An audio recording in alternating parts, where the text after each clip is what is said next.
Thank you, Mr. Chairman, for holding this hearing on an issue that goes to the core of who we are as a country, temporary protected status, or TPS. I want to recognize that we have a number of people here in the room who hold temporary protected status. I want to welcome you all to this hearing. I'm glad you're here. I'm glad you're with us. This program, established by Congress in 1990, provides people who are already in the United States a safe haven when their home countries are devastated by armed conflict, natural disaster, or other extraordinary conditions. TPS is built on the simple idea that we as a country should not force people back to deadly and life-threatening conditions. And this is a principle that has guided both Republican and Democratic administrations for years. But today, the Trump administration is dismantling this long-standing commitment.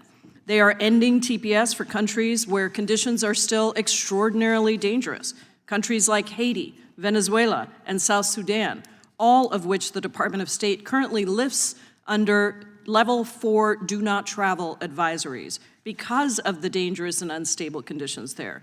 And let's be honest about what this means. When TPS is terminated for these countries, we are forcing people to return to real and imminent harm. The actions by Secretary Noem will lead to people's deaths. That goes against everything that this country is supposed to stand for, as well as our own laws.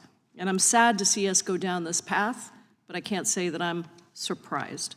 This is all part of this administration's mass deportation agenda, which is wreaking havoc on this country.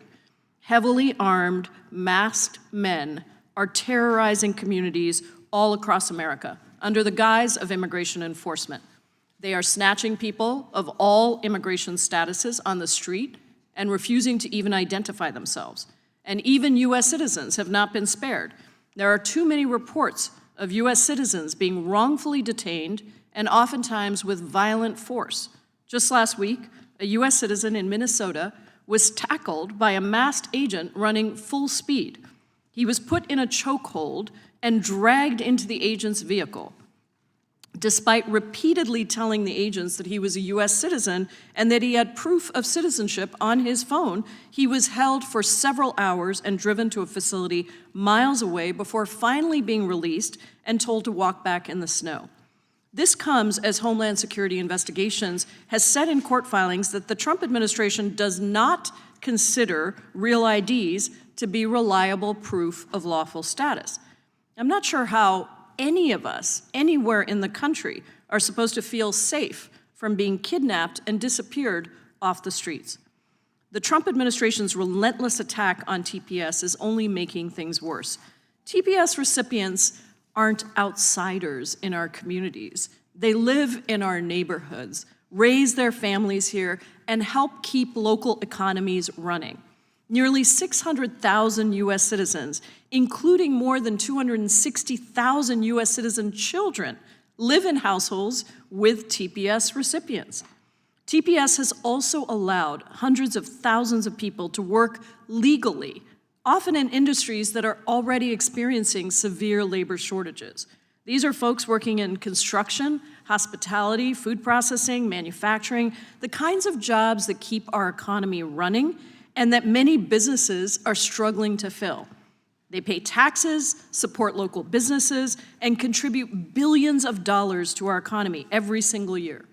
In all, TPS holders contribute about $21 billion annually to the U.S. economy, and they pay $5.2 billion in combined federal, payroll, state, and local taxes.